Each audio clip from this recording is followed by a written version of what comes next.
नमस्कार दोस्तों, एक बार फिर से आप लोगों का आपके अपने YouTube चैनल फिजिक्स टूल में बहुत बहुत स्वागत है। और कक्षा 12 भौतिक विज्ञान का 5वां चैप्टर हम पढ़ रहे हैं लगातार। इसका 12वां भाग लेकर आज मैं आपके बीच में आया हूँ। 11 भाग हम इसके पहले कंप्लीट कर चुके हैं टोटल। और जैसा कि आपको पता है कि मैं पहले वाले भाग का थोड़ा सा रिवाइज करवाता हूँ, तो मैं थोड़ा सा 11वें भाग का नोट्स पेपर आपके सामने रख देता हूँ। ये 11वें भाग का नोट्स पेपर है जिसमें हमने कार्बन प्रतिरोध के बारे में पढ़ा था। ठीक है, कार्बन के बने होते हैं, सूक्ष्म, हल्के और सस्ते होते हैं और उच्च मान के ये बनाए जा सकते हैं। ठीक है, इन पर 4 रंगों की पट्टियाँ होती हैं, अलग अलग कलर की हो सकती है, इनमें सेम कलर भी हो सकते हैं और प्रत्येक पट्टी के लिए एक विशेष कलर कोड होता है। इनमें जो शुरुआत वाली 2 पट्टियाँ प्रतिरोध के पहले 2 सार्थक अंकों को प्रदर्शित करेगी।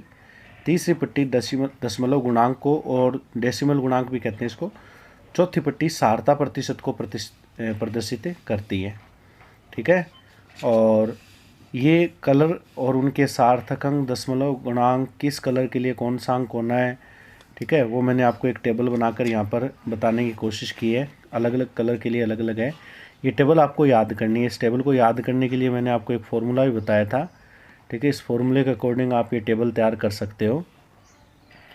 और जितना अपने को ये मान दिया हुआ है, वैसे ये टेबल में अलग अलग सारता प्रतिशत भी होते हैं, जैसे मैंने बताया था।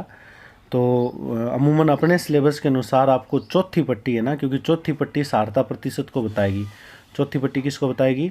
4 नंबर पट्टी है, वो सारता प्रतिशत को बताएगी। तो अपने अनुसार चौथी पट्टी आपको सुनहरी कलर की, चांदी रंग की या फिर वर्णहीन, इन तीनों में से ही मिलेगी। ये बात मैंने बताई थी आपको। ठीक है, इतना ही अपने को बस याद रखना है इसके संबंध में। और एकदम सिंपल ये टेबल है, इसको आप तैयार कर सकते हो आराम से। अब आज की इस वीडियो में मैं आप लोगों को पहले कुछ इस पे डिपेंडेंट कुछ एग्जाम्पल मैं करवा देता हूँ। ठीक है, ताकि आप लोग को ये प्रतिरोध निकालना समझ में आ जाए कि किस प्रकार हम एग्जाम्पल इनके सोल्व कर सकते हैं। इसके अलावा मैं आप लोगों का आज एक नया पॉइंट भी शुरू करवाऊँगा, जो कि थ्योरिकल पॉइंट है।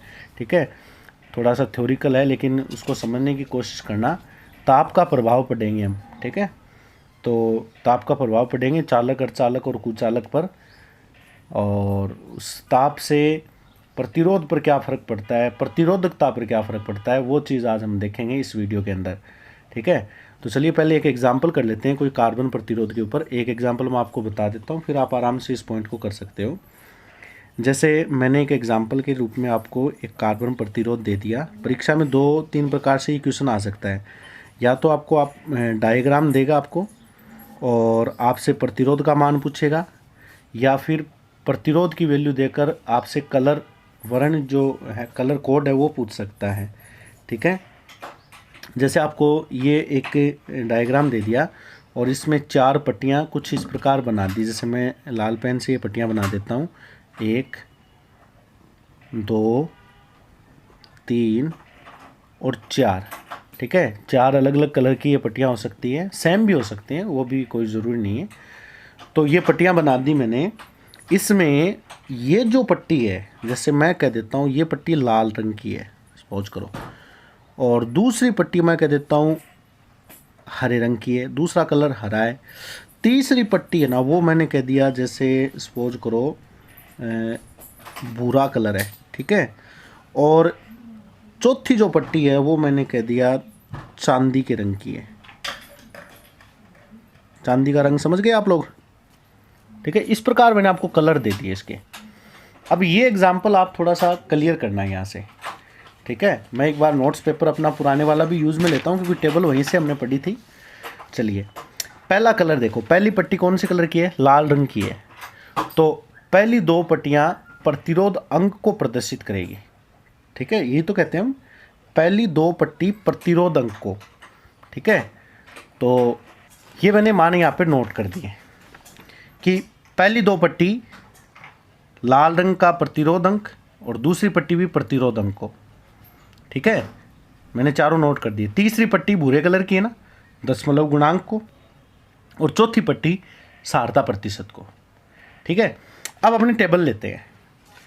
ये अपनी टेबल थी जिसको हमने याद किया था।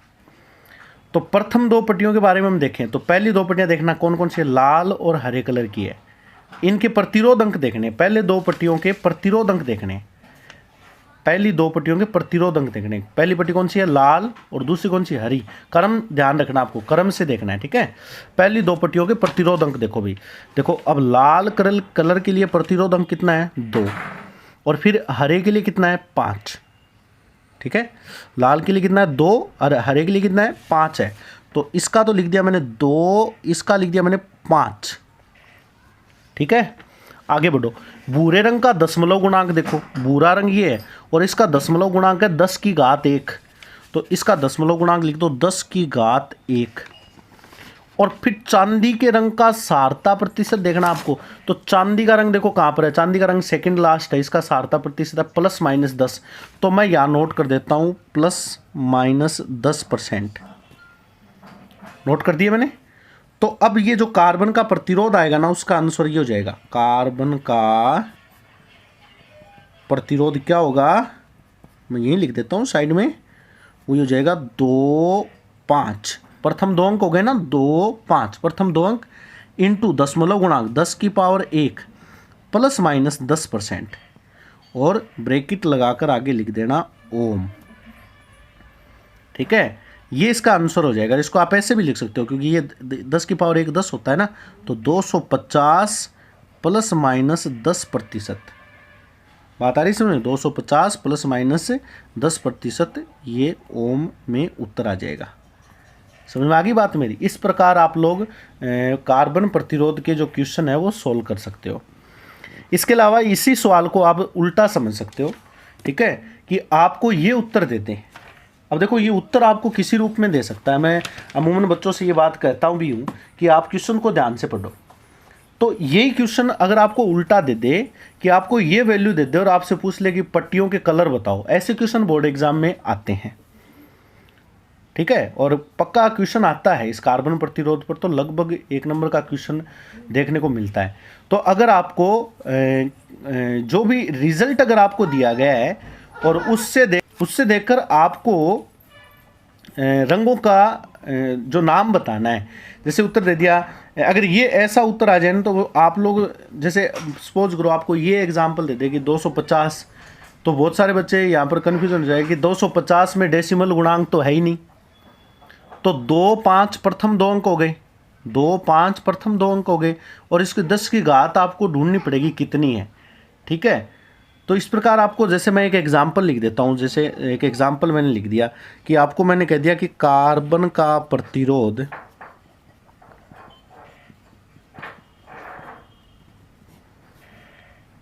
ये मैं एक उदाहरण दे देता हूँ, 2700 ±5% है, ठीक है। तो रंगों का क्रम बताओ, ऐसा एक एग्जाम्पल दे दिया। तो आप पहले क्वेश्चन को सोल्व करो, 2, 7 डेसिमल गुणांक कितने बनेंगे, 10 की पावर 2 बनेंगे, और ±5% यहाँ पर है, कैसे ऐसे पड़ा है, समझ में आ रही है बात मेरी, ठीक है। अब आप रंगों के क्रम निकालो कि 2 कौन से कलर के लिए, 7 कौन से कलर के लिए, 10 की पावर 2 कौन से कलर के लिए, और 5% कौन से कलर के लिए। ये आप टेबल से लिखोगे, और टेबल से लिखकर उनको क्रम से 2 वाला कलर, 7 वाला कलर, 10 की पावर 2 वाला कलर, ये डेसिमल गुणांक है, दशमलव गुणांक, और ये सारता प्रतिशत है। इस प्रकार आप कोई क्वेश्चन सोल्व कर सकते हो। कई बार क्या होता है, आपको ये संख्या पॉइंट में भी मिल जाती है, यहाँ पर बीच में पॉइंट आ जाता है, तो पॉइंट का कोई आपको खेल नहीं रखना, पॉइंट को घातांक में बदलोगे आप लोग, 10 की पावर में बदल लेना, पॉइंट को सोल्व कर लेना, ठीक है, 10 की पावर में कन्वर्ट करके, ठीक है। कभी ऐसा क्वेश्चन आ जाए 2.7 आ गया, तो पॉइंट का कोई मीनिंग नहीं है, पॉइंट हटाना पड़ेगा आपको। तो 2.7 हमें नहीं चाहिए अपने को, तो 2 और 7 चाहिए। वो पॉइंट आया, वो पॉइंट यहाँ घात में अंतर कर देगा, ये ध्यान रखना आपको। कई बार बच्चे कहते हैं सर, जैसे एग्जाम्पल स्वरूप यही सवाल आ गया, जैसे 2.7 इंटू 10 की पावर 2 ±5%, यही क्वेश्चन आ गया, जैसे सपोज करो। तो अब बच्चे कई बार जल्दबाजी में ये सवाल गलत कर देते हैं, इस पॉइंट को आपको नहीं रखना है, पॉइंट हटाना है, और पॉइंट हटाने के लिए घात जो भी चेंज होगी ना उसको चेंज करो। पॉइंट हटाने के लिए आप क्या लिखोगे, इसको ऐसा लिखोगे 27 इंटू 10 की पावर 1 ±5%। समझ में आ रही बात मेरी? 27 × 10⁻1। अब देखो इस सवाल में इसमें अंतर हो गया कि नहीं हो गया? तो ऐसे क्वेश्चन भी कई बार अच्छे अच्छे कंपटीशन एग्जाम में भी पूछे जाते हैं, और बोर्ड एग्जाम में भी ऐसे क्वेश्चन आते हैं, तो कंपटीशन में तो आने ही आने। तो इस प्रकार के क्वेश्चन पर भी आप लोग विशेष ध्यान रखोगे, ठीक है। इसके अलावा कार्बन प्रतिरोध पर और किसी प्रकार का कोई क्वेश्चन जो है वो अटेम्प्ट नहीं हो सकता। एक तो आप इनके रंगों का क्रम याद रखना है, क्रम से आपको कलर का जो क्रम दिया है उसके अनुसार आपको संख्याएं लिखनी है, और पॉइंट का अगर इस प्रकार का कोई क्वेश्चन आ जाए तो उसको इस प्रकार सोल्व करके आपको अपना आंसर देना है, ठीक है। ये मैं उम्मीद करता हूँ कि आपको ये टॉपिक समझ में आ गया होगा, ठीक है। उसके बाद हम आगे बढ़ते हैं। देखो आगे का जो टॉपिक है वो कुछ थ्योरिकल पॉइंट है, ठीक है। हेडिंग में बता देता हूँ अपने पॉइंट की हेडिंग क्या है। थ्योरिकल पॉइंट है तो आप इसको समझना, ठीक है, सिर्फ समझना है आपको। अपना पॉइंट ये है कि प्रतिरोध या प्रतिरोधकता, प्रतिरोध व प्रतिरोधकता पर ताप का प्रभाव, प्रतिरोध व प्रतिरोधकता पर, इसके बारे में हम पहले पढ़ चुके हैं, प्रतिरोधकता पर ताप का प्रभाव। और मैंने शुरुआत में भी आपको बताया था कि ये टॉपिक मैं आपको आगे कराऊंगा, ठीक है। यहाँ पर ये टॉपिक हम क्लियर कर रहे हैं। समझ गए बात मेरी? प्रतिरोध व प्रतिरोधकता पर ताप का क्या प्रभाव पड़ेगा वो अपने को देखना है। पदार्थ की प्रकृति के आधार पर अलग अलग प्रभाव पड़ेगा। अब पदार्थों को हमने 3 भागों में डिवाइड किया है, ठीक है। चालकता कह दो या प्रतिरोधकता के आधार पर पदार्थ को कितने भागों में डिवाइड करेंगे? अपने 3 भागों में। सबसे पहले पढ़ेंगे हम कंडक्टर के बारे में, यानी चालकों के लिए। चालकों के लिए क्या फर्क पड़ेगा वो देखेंगे, ठीक है। ये टॉपिक आप क्लियर करो। पहले चालकों के लिए पढ़ेंगे, उसके बाद कुचालकों के लिए, और फिर अर्धचालकों के लिए। यही मेन है इसमें चालकों के लिए, ठीक है, कि चालकों पर ताप का अगर प्रभाव देखें तो ताप कम ज़्यादा करने से उनका प्रतिरोध और प्रतिरोधकता क्या चेंज होती है, क्या किस प्रकार चेंज होती है वो हमें देखना है। और ये इंपॉर्टेंट चीज़ भी है, ठीक है, इस पर थोड़ा आप ध्यान देना थोड़ा। सबसे पहले चालकों के लिए हम देखते हैं। तो देखो चालक के लिए हम बात करें तो हमने पहले पढ़ा है कि चालक वे पदार्थ होते हैं जिनमें धारा प्रवाह आसानी से होता है, ठीक है। इनके बारे में हम ये जानते हैं कि धारा प्रवाह है आसानी से होता है, ये बात आपको पता है। धारा प्रवाह है आसानी से होता है, ठीक है। शॉर्ट में मैं आपको बता देता हूँ क्यों होता है, क्योंकि इनमें मुक्त इलेक्ट्रॉन सर्वाधिक होते हैं। मुक्त इलेक्ट्रॉन सर्वाधिक होते हैं, ठीक है, ये चीज़ हम जानते हैं। तो ये तो तय है कि धारा प्रवाह आसानी से होता है, तो इनमें प्रतिरोधकता जो है वो बहुत कम होती है। ये चालकों की विशेषता तो होती है, प्रतिरोधकता कम होती है, क्योंकि धारा प्रवाह अच्छे चालक होते हैं ना, ठीक है। तो धारा प्रवाह आसानी से होता है जिसका मतलब चालकता है इनके अंदर, धारा का चालन करते हैं, धारा का प्रवाह करते हैं, इसीलिए ये चालक कहलाते हैं। तो इनकी चालकता अधिक होती है, और चालकता का जस्ट उल्टा प्रतिरोधकता होता है, ठीक है। तो मैं यहाँ लिख सकता हूँ कि चालकता अधिक होती है। आई बात समझ में? ये हम चालकों के लिए जानते हैं। अब जैसे आपको पता है कि प्रतिरोधकता का हमने एक फॉर्मूला पढ़ा था,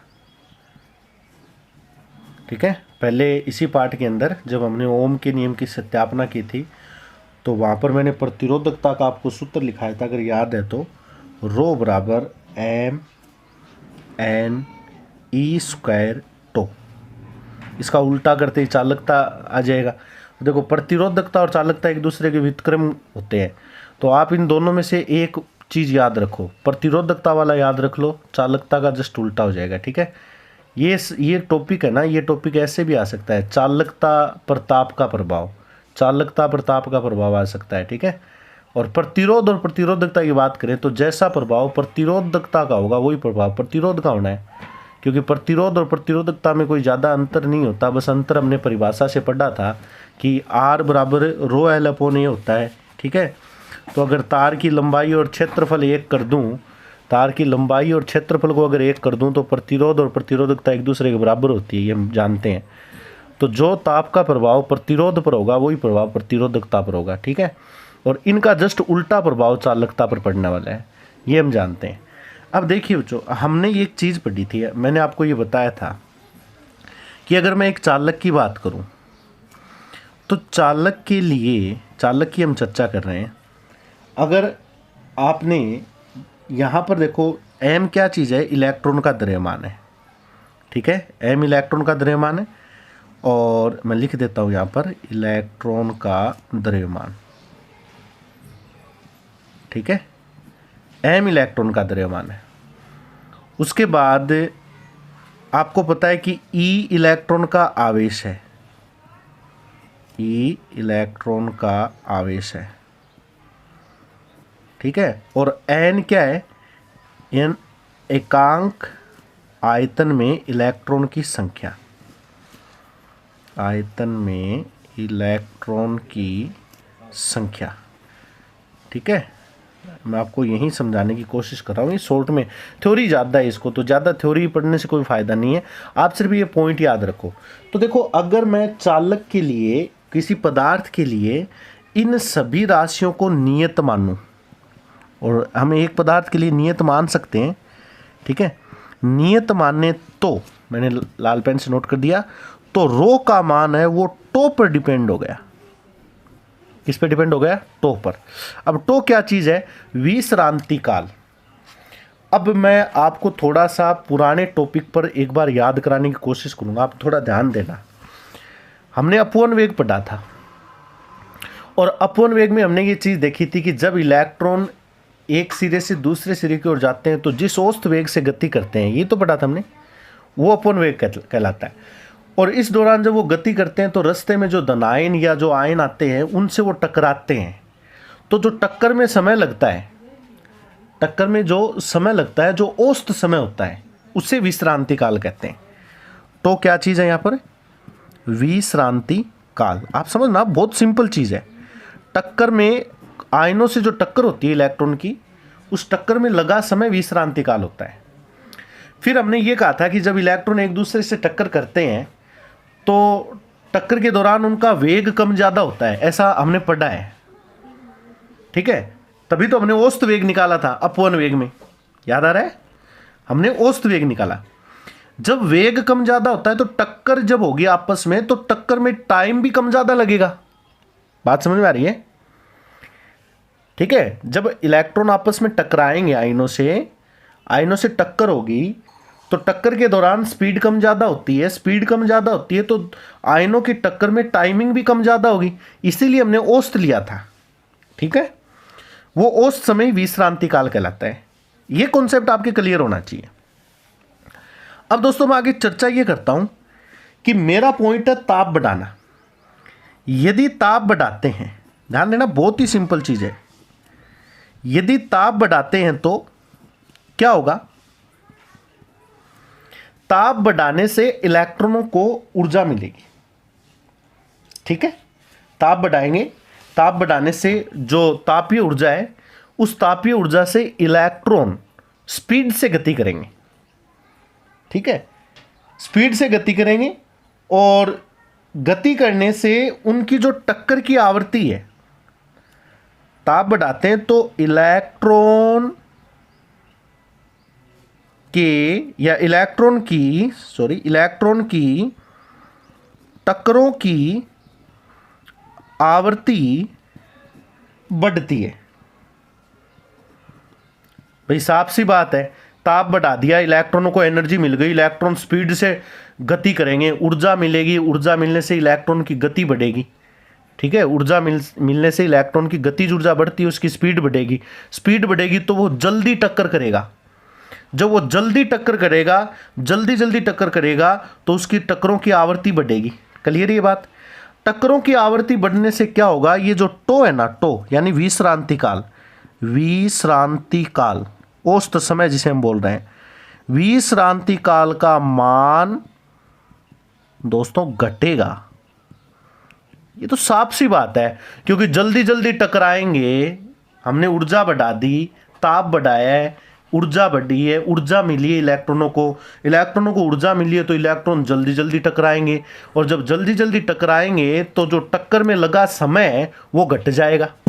बात समझ में आ रही है? टक्कर में लगा समय जब घट जाएगा तो इस संबंध से रो यानी प्रतिरोधकता बढ़ेगी। ये जो पॉइंट मैं बता रहा हूं ना, इसको आप एकदम दिमाग में बिठा लेना, ठीक है, क्योंकि ये बहुत ही इंपॉर्टेंट चीज़ है और इसका कारण भी आपको पता होना चाहिए। तो अब आप मेरे को एक बात बताओ कि चालकों में ताप बढ़ाने पर, चालकों की चालकता, प्रतिरोधकता कहो, एक शब्द याद रखो आप, क्योंकि प्रतिरोधकता के बाद में जस्ट उसका उल्टा करना है, चालकता का आ जाएगा।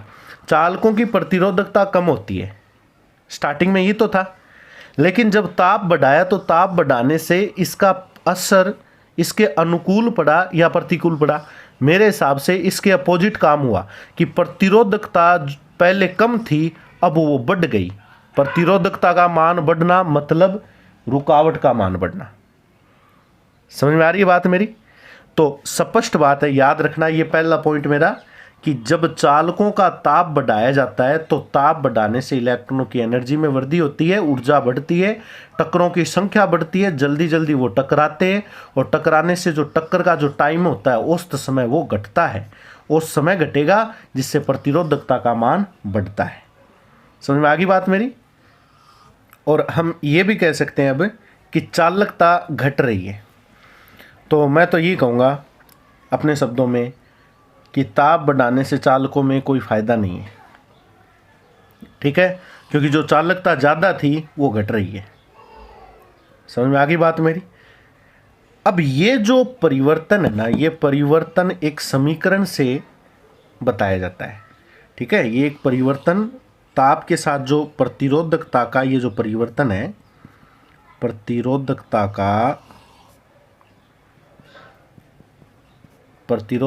का ताप के साथ जो परिवर्तन है वो एक समीकरण से बताते हैं। ताप के साथ परिवर्तन या ये जो परिवर्तन हुआ है निम्न समीकरण से बताते हैं, निम्न समीकरण से दर्शाते हैं। और ये समीकरण क्या है, ध्यान देना, रो टी बराबर रो 0 1 प्लस एल्फा डेल टी आता है, ठीक है। रो टी बराबर रो 0 1 प्लस एल्फा डेल टी आता है। ये समीकरण आपको याद करनी है, इसका प्रूफ अपने को नहीं करना है, सिर्फ याद करनी है आपको, ठीक है। यहाँ रो टी का मतलब क्या है, रो टी तथा रो 0 का मतलब है टी डिग्री सेल्सियस तथा 0 डिग्री सेल्सियस पर प्रतिरोधकता। एक तो 0 डिग्री सेल्सियस पर है और एक है कोई ताप टी डिग्री, कोई भी ताप हो सकता है। यहाँ ज़रूरी नहीं है 0 भी आए, 0 की जगह कोई टेम्परेचर आपको कोई 2 वैल्यू दे सकता है, एक निम्न मान होगा ताप का और एक उच्च मान होगा, ठीक है। तो उनमें अंतर लेना है, वो अंतर यहाँ पर लेना आपको। डेल टी मैंने लिखा ना यहाँ पर, ये डेल टी ताप का अंतर है, ठीक है, लिख देता हूँ ये भी। डेल टी क्या है, जो भी ताप हो उसका तापांतर लेना है आपको, ज़्यादा ताप में से कम ताप घटा देना। एक नई चीज़ आ रही है एल्फा। एल्फा होता है प्रतिरोध ताप गुणांक, प्रतिरोध ताप गुणांक एक कांस्टेंट है ये एल्फा, प्रतिरोध ताप गुणांक, कोफिशिएंट जिसे हम बोलते हैं। इसके बारे में भी मैंने चर्चा की थी आपको तार आबद्ध प्रतिरोध में, तो वही बात आती है, पुराने वीडियो ज़रूर देखें। और मैंने कहा था मैं आगे इसकी परिभाषा बताऊंगा। तो प्रतिरोध ताप गुणांक क्या होता है, इसकी परिभाषा में ये टॉपिक ख़त्म होने के बाद में अलग से आपको बताऊंगा, क्योंकि ये चीज़ है भी इम्पोर्टेंट, ठीक है। और बहुत सारे बच्चों को कन्फ्यूज़न रहता है इस पॉइंट के में भी, तो वो मैं क्लियर करवाने की कोशिश करूँगा। आप समझना प्रतिरोध ताप गुणांक क्या होता है, इस इक्वेशन को आपको याद करना है, ठीक है। रो टी बराबर रो 0 1 प्लस एल्फा टी। अगर इसी इक्वेशन को आप प्रतिरोध के पदों में लिखना चाहो ना, प्रतिरोध के रूप में, यानी प्रतिरोध का ताप के साथ परिवर्तन अगर दर्शाना चाहो, ताप के साथ अगर आप परिवर्तन बताना चाहो तो आप इसको ये लिख सकते हो, आर टी बराबर R 0 1 plus alpha del T.